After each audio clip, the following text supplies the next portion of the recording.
Oui, frère Joachim. Ouais, je voulais dire que je comprends un peu d'où vient la confusion. Les gens confondent entre ce que fait le diable et les œuvres mortes que nous on a et qui retardent la promesse. C'est différent. C'est ça.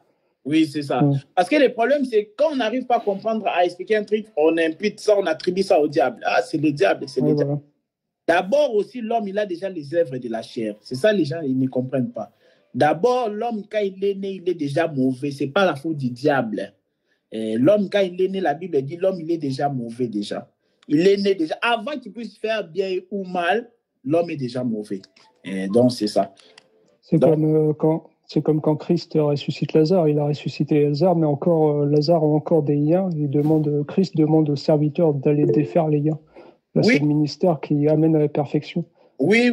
Ces liens-là, ce n'est pas le diable, c'est les œuvres mortes qui restent. Voilà, très bien. Très bien remarqué, Seigneur te bénisse. C'est ça la confusion avec les gens. Les gens ils disent, oh, Jésus t'a déjà affranchi, mais tu dois encore être délivré des puissants du... Ce n'est pas ça. C'est pas ça. C'est souvent ça le problème. Bon, voilà. Encore une fois, on n'a pas pu finir Jésus, fils de David. Vraiment. On a commencé en retard aujourd'hui. Hein? Oui. Ah, donc les frères demandent si on peut finir à 40 alors. C'est ça, frère Tristan? Oui, on a commencé un peu en retard. Ouais, tu as raison. À 25 carrément. On a commencé. On va finir même à 40, 45 alors. Oui, c'est Ardonna. Tu as une question? En fait, il y a une question, les élus chrétiens en marche. Oui. Bon, les élus chrétiens en marche, c'est Messi là-bas. C'est mon fils Messi. Messi, tu veux poser une question? Vas-y, Messi. Vous avez dit que l'homme est mauvais. Est-ce que quand l'homme est mauvais, il peut être dans les ténèbres? Oui, c'est déjà les ténèbres. En fait, regarde, les ténèbres, ce n'est pas seulement le diable d'abord. Tu vois, non? C'est-à-dire que l'homme, il peut aller en enfer sans même le diable d'abord. Tu vois?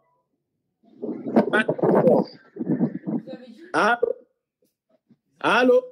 Ouais.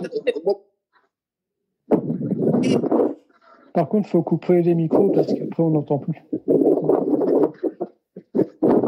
Moi, je ne comprends pas. C'est où? Qui n'attend pas? Parce que moi, je t'écoute bien, frère Roland. Ah, parce que chez toi, frère Serge, il y a du vent, ce qui fait que ça coupe le micro du frère Roland en même temps. Ah, d'accord. Ok. Voilà. Je disais ceci, hein? Quand je disais que l'homme peut déjà aller en enfer sans les diables, que cela ne vous choque pas. Parce que là, je suis encore parti. On est obligé d'aller très loin pour vous expliquer ces choses. On est obligé de partir encore dans la prédestination pour vous dire qu'en réalité, c'est Dieu qui décide le sort de tout un chacun de nous. Vous voyez, c'est d'abord Dieu qui est à la base. Donc, quelqu'un peut aller en enfer, pas à cause du diable, mais parce que Dieu avait décidé déjà que ce soit comme ça. Donc, ça dit que l'homme, quand il est né, il est déjà dans le péché d'Adam. C'est-à-dire qu'il est déjà mauvais déjà de base d'abord. Mais maintenant, c'est-à-dire quoi? En d'autres termes, l'homme est un arbre courbé vers le mal. Regardez-moi ici. Bon, dommage pour ceux qui vont nous écouter, hein, si YouTube ne vont pas comprendre. Mais c'est-à-dire que l'homme c'est un arbre courbé vers le mal. Lorsqu'il est né, il est déjà penché vers le mal. Mais Satan, il vient quoi? Il vient encore accentuer encore. Il vient encore ajouter encore que tu puisses encore bien être courbé vraiment dans le mal. C'est ça. L'homme, quand il est né, il est déjà comme ça. Mais l'évangile vient maintenant nous redresser. Bon, il y a beaucoup de choses qui me viennent à l'esprit, mais bon, je ne vais pas les dire, sinon on ne va jamais finir. Mais c'est un peu ça. C'est un peu ça. C'est-à-dire que l'homme, lorsqu'il est né, il est déjà dans les ténèbres. Il est déjà dans les ténèbres. Il est déjà dans les ténèbres d'Adam. Voilà pourquoi l'homme, tout homme qui est né d'une femme, qui est né en tout cas dans ce monde, il a besoin du second Adam pour qu'il puisse l'éclairer. Parce que tout homme, lorsqu'il est né, il naît d'abord dans les ténèbres d'Adam. Parce que c'est Adam qui a ramené les ténèbres dans le monde d'abord. Et maintenant, c'est ensuite, le second Adam vient maintenant pour donner la lumière. Parce que comme je vous ai dit, d'abord, Jésus est mort à la croix à cause d'abord de la loi d'abord. Satan, c'est d'abord une autre affaire, c'est d'abord après. C'est-à-dire, Jésus, il a accompli la loi, donc il a cloué la loi à la croix, et la loi, lorsque la loi est clouée, c'est là, c'est-à-dire que le péché n'a plus de force, et Satan aussi n'a plus de force. Satan tire sa force dans le péché, et le péché tire sa force aussi dans la loi. Romains chapitre 7, verset 7, que c'est par la loi que j'ai connu le péché. Oui, Kenner. En fait, par rapport à la question de tout à l'heure, vous avez dit que quand un fils de Dieu est dans les ténèbres, c'est pas un fils de Dieu, vous avez dit. Oui, ça va, il faut que je simplifie le langage. C'est-à-dire qu'un fils de Dieu peut être dans les ténèbres, c'est-à-dire quoi? Dieu le voit qui va devenir enfant de Dieu. Mais quand il est dans les ténèbres, là, d'abord, il n'est pas encore enfant de Dieu. Mais il est appelé à être un enfant de Dieu. Ça va? C'est un peu tout comme toi, tu es un garçon, tu n'as pas encore la barbe, mais tu auras la barbe, vouloir ou pas, parce que tu es un garçon. Tu vois, non? Mais actuellement, tu n'as pas encore la barbe. Voilà, c'est un peu ça. Donc aujourd'hui, on peut t'appeler garçon, mais quand tu auras pété la barbe, on va t'appeler homme. Donc c'est un peu ça. Ça va? Voilà. Voilà. Bon, vraiment, que le Seigneur bénisse. Donc, je vais encore prendre 10 minutes là, mais je crois que les 10 minutes, ça ne va pas suffire pour qu'on puisse finir. Jésus, fils de David. Mais bon, comprenez ici, voilà, vous avez compris de tout ce qu'on a parlé sur le fils de David. Donc, vous avez retrouvé dans les enregistrements. Vraiment, le fils de David, c'était un roi. Le fils de David, c'est celui qui rend témoignage à la vérité. Un roi, mais qui s'est humilié pour rendre témoignage à la vérité. Parce que Jésus, lorsqu'il est venu, il était venu comme un agneau. Pas comme un lion, mais comme un agneau. Donc, un agneau, c'est-à-dire il était venu comme un serviteur. C'est ça, mais quand bien même il s'était fait serviteur, c'était pour rendre témoignage à la vérité, parce que le salut ne s'obtient pas par les œuvres, mais par la grâce. Et aussi, il a rendu témoignage à la vérité parce que les ténèbres ne régneront pas toujours.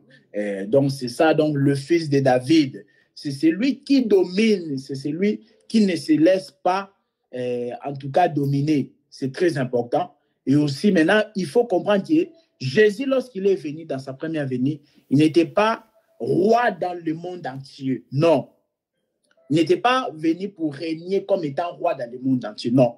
Mais c'était pour exercer la royauté dans la dimension spirituelle. Ça va? Il a exercé la royauté dans la dimension spirituelle. Mais c'est mal lorsqu'il reviendra dans sa seconde venue, que la Bible appelle le millénium, qu'on en parlera aussi dans les temps à venir. C'est là maintenant il va régner comme le roi du monde entier. Voilà. C'est-à-dire qu'aujourd'hui, Jésus n'est pas le roi du Congo, ni de France, ni d'un autre pays. Non. Parce que si Jésus est le roi du monde entier, alors comprenez qu'il n'y aura plus de guerres, il n'y aura plus de maladies, il n'y aura plus de quoi? Tout ce que vous connaissez.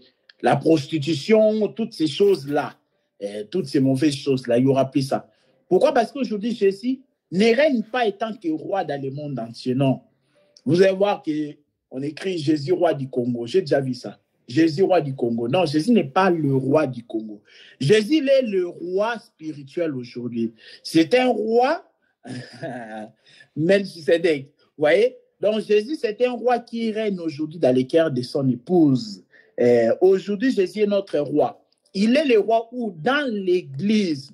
Mais un jour, il régnera maintenant dans le monde entier comme étant le roi du monde. Mais aujourd'hui, il est d'abord notre roi dans notre cœur. C'est très important. Jésus est le roi de l'Église. Le roi de l'Église n'est pas le pasteur, non. C'est pourquoi on dit que le visionnaire de l'Église, c'est lui-même Jésus-Christ.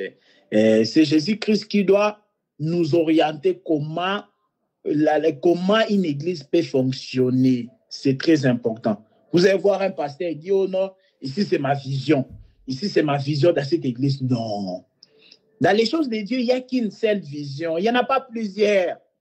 Lorsque vous lisez les livres de Matthieu, je crois Matthieu chapitre 28, le verset 19, il dit, allez et faites de toutes les nations mes disciples. Vous voyez ça, non? Allez et faites de toutes les nations mes disciples. Donc, c'est ça la mission que le Seigneur a donnée à ses serviteurs, c'est là. La mission, la vision. Il n'y a qu'une seule vision, de faire des gens, des hommes, les disciples de Jésus, pas les disciples des prédicateurs. Vous allez voir quelqu'un, il prend beaucoup de temps à défendre son pasteur, à défendre son prédicateur. Mais il n'a pas cette énergie-là aussi pour défendre la parole de Dieu. Ah, là, ce n'est pas normal. Donc, nous sommes les fanatiques de Jésus-Christ. Donc, quand on vient prêcher comme ça, c'est pour que vous soyez affectionnés à Jésus-Christ, pas un prédicateur. Un prédicateur ne peut pas te donner la vie éternelle. Mais c'est la parole qui est en lui qui te donne la vie éternelle. C'est-à-dire qu'il lui prêche Christ. Mais maintenant, toi, tu dois t'attacher beaucoup plus à celui qui te présente là. Et donc, une église ne peut pas avoir des visions. C'est-à-dire qu'on doit fonctionner comme ça. Nous, non, c'est comme ça, c'est comme ça. C'est pourquoi il y a beaucoup de doctrines. Pourquoi? Parce qu'ils n'ont pas compris la vision de Christ. Jésus, il n'a qu'une seule vision. De faire de toutes les nations ses disciples. Très important. Vous voyez? Donc, c'est ça le fils de David. Le fils de David, c'est celui qui domine. Le fils de David, c'est Jésus-Christ. Lui qui a dominé sur les péchés. Il a dominé sur les démons. Il a dominé sur les ténèbres. Jésus l'a dominé sur les séjours des morts en ressuscitant d'entre les morts. Je répète, Jésus, le fils de David, c'est un roi. C'est celui qui domine. Et nous avons vu Jésus dominer sur le péché. Hébreux chapitre 2, verset 18. Il a été tenté en toutes les choses, mais il n'a jamais succombé à la tentation. Il a dominé sur les péchés. Il a dominé sur les principautés, les dominations, les autorités, les démons. Il a dominé sur eux. Jésus l'a dominé sur les ténèbres. Il a dominé sur les séjours des morts. Il est mort, mais il a dominé sur la mort parce qu'il est ressuscité. C'est ça le fils de David. Donc, c'est la nature aussi que nous devons avoir aussi. Le fils de David, ce n'est pas se laisser souiller par le monde. Jacques chapitre 1, verset 27, nous dit qu'on ne doit pas se laisser souiller par le monde. Tu vas voir un chrétien négligent, c'est ce qu'ils ont dit, hein, c'est pas grave, hein, c'est tout. Hein. Donc, tu te laisses souiller par le monde. C'est-à-dire que toi, tu t'en fous de tout, quoi. Non, c'est pas comme ça. C'est pas comme ça. On ne peut pas se laisser souiller par le monde. C'est ce que Jacques chapitre 1, le verset 27 nous dit. Et aussi, une dernière chose, je pense, c'est que David, nous avons vu, David, c'est un homme aussi qui soutenait les guerres de l'Éternel. La Bible dit ceci. On va arrêter dans maximum 10 minutes, hein, permettez-moi. Il faut qu'on puisse finir. La Bible dit dans 1 Samuel chapitre 25, le verset 28, la Bible nous montre là que David était un homme qui soutenait les guerres de l'Éternel. Vous voyez un peu. Mais on va lire, on va maintenant comprendre c'est quoi les guerres de l'Éternel. Parce qu'on peut te dire, soutiens les guerres de l'Éternel. Toi, tu crois qu'il faut aller transporter les armes. Non, ce n'est pas ça. On peut prendre Colossiens. Colossiens chapitre 2, s'il vous plaît. Verset 1 et verset 2 aussi.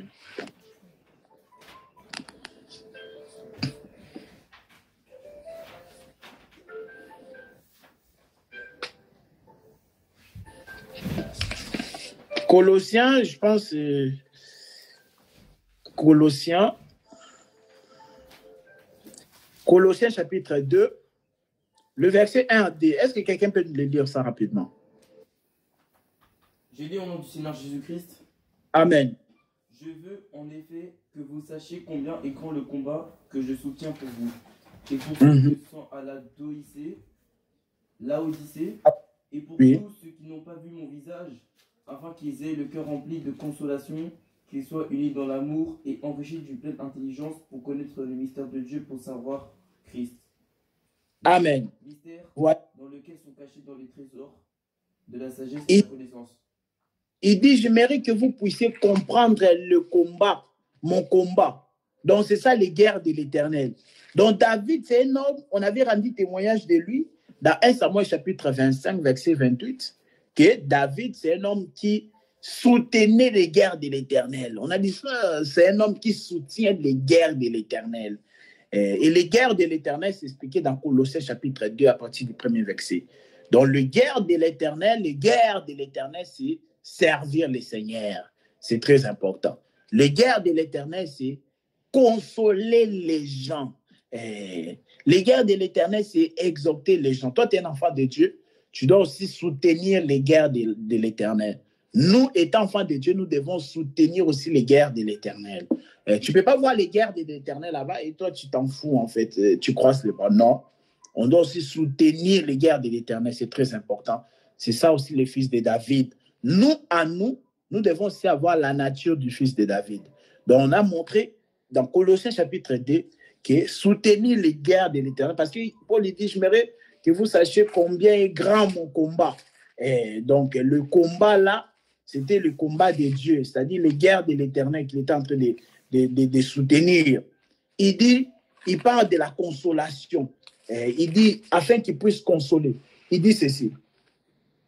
Il dit, et tous ceux qui ne m'ont pas encore vu, il dit quoi? Le combat là, dans le but, c'est quoi? C'est pour que les gens soient remplis dans leur cœur de consolation. C'est-à-dire, tu vois quelqu'un qui est tourmenté, toi, un enfant de Dieu, tu dois les remplir de la consolation. Consolation là, ce n'est pas des faussetés, mais c'est la parole de Dieu. C'est vraiment très important.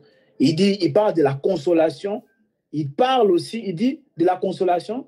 Il dit qu'ils soient unis dans la charité, dans l'amour. Donc, là où tu es, il faut toujours aimer que les gens soient unis dans l'amour. Tu ne peux pas être quelqu'un qui divise les gens. Ce n'est pas bon. Même dans ta famille, donc toi, tu es connu pour diviser les gens. C'est-à-dire, tu prends la sœur X, tu dis, regarde, la sœur Y a fait dit ça. Tu pars aussi chez la sœur Y. Tu dis aussi du mal de la sœur X. Non, là, tu n'es pas en train de soutenir les guerres de l'Éternel. Soutenir les guerres de l'Éternel, c'est d'unir les gens dans la charité, dans l'amour. C'est-à-dire que toi, ton souci est que tes frères et sœurs, c'est-à-dire en Christ ou même dans la famille, ton souci, ça doit être qu'ils soient unis. Qu'ils soient unis. Quand tu travailles pour l'unité, c'est ça. C'est soutenir aussi les guerres de l'Éternel. Et il continue, il dit quoi? Il dit, et enrichi d'une pleine intelligence pour connaître le mystère de notre Dieu. Donc, ça dit qu'il faut enrichir aussi les bien-aimés de l'intelligence afin qu'ils puissent avoir la sagesse de comprendre les choses de Dieu.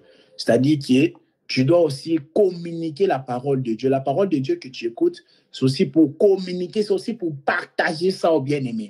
Quand tu partages la parole de Dieu, tu soutiens aussi les guerres de l'Éternel. Ça va? Je répète.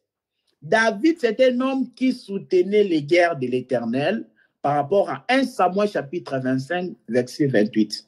Et le bien-aimé apôtre Paul a expliqué les guerres de l'Éternel là, dans Colossiens chapitre 2, à partir du premier verset jusqu'au verset 2. Il dit que c'est pour remplir les cœurs des gens de la consolation. Tu vois un bien-aimé ou une bien-aimée qui est en train de traverser des moments difficiles, toi, tu dois les remplir de la consolation. La consolation, c'est l'exhortation.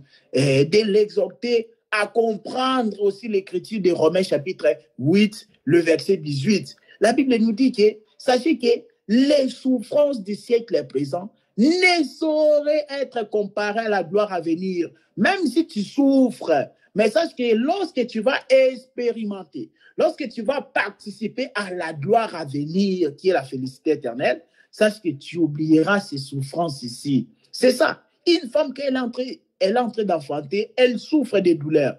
Mais lorsqu'elle enfante et puis l'enfant grandit, elle oublie. Et heureusement, elles oublient la douleur là. C'est comme ça aussi. Quand bien on peut souffrir dans ce monde, mais sachons toujours que lorsque nous allons expérimenter la gloire à venir, nous allons oublier toutes ces souffrances. C'est ça, Romains chapitre 8, verset 18. Donc, un enfant de Dieu doit avoir cette habitude-là de consoler les bien-aimés. C'est très important. C'est pas qu'un bien-aimé t'appelle, je traverse un moment difficile. Tu dis, ouais, ben moi aussi, je traverse un moment difficile, hein, et c'est tout, hein, tu vois, ça, tu es sans foutiste. Et ça, tu ne soutiens pas les guerres de l'Éternel. Il faut soutenir les guerres de l'Éternel. C'est-à-dire que tu ne dois pas seulement considérer seulement ta propre vie. Donc, toi, tu vis seulement ta vie seulement qui t'intéresse. Donc, la vie des bien-aimés, tu t'en fous. Non, ça, c'est pas bien.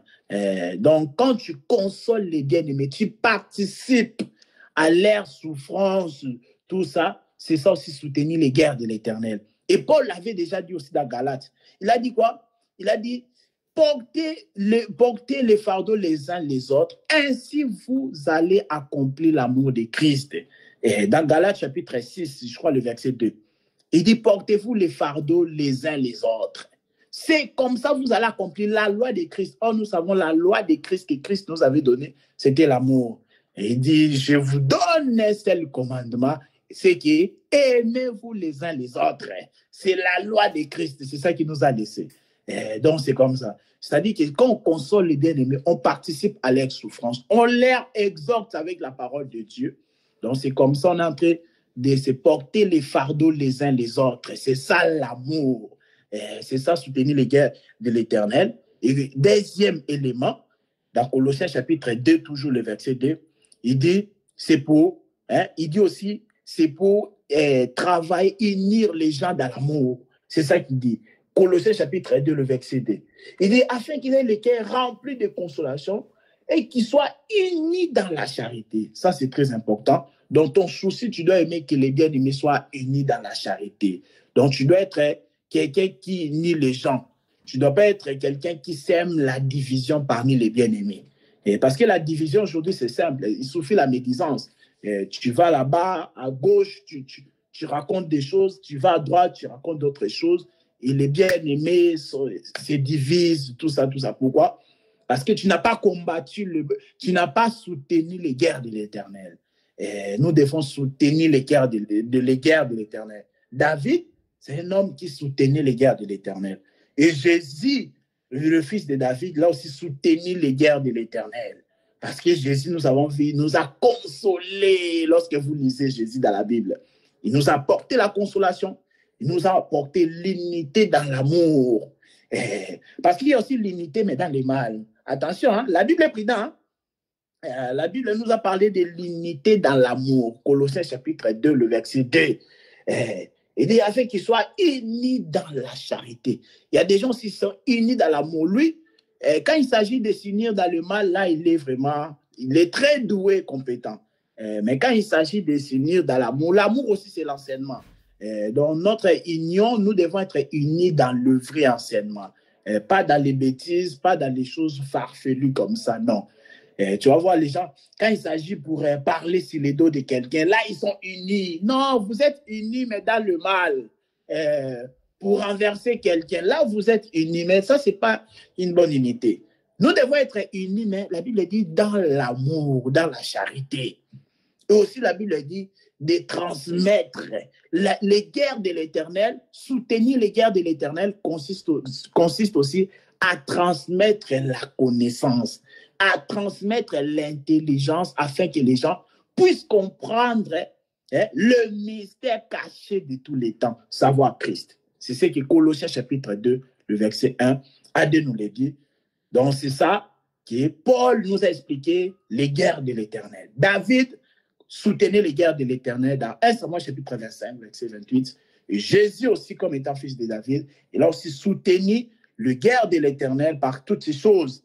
Il a apporté la consolation, l'unité dans l'amour. Et il nous a transmis aussi l'intelligence d'en haut. Il nous a transmis aussi la connaissance afin que nous puissions connaître le mystère caché de tous les temps. C'est très important.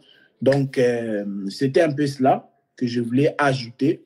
Et la dernière chose aussi, lorsque vous lisez Psaume chapitre 139, le verset 14, la Bible nous dit, David, il est en train de chanter, il dit que je te loue de ce que je suis une créature si merveilleuse.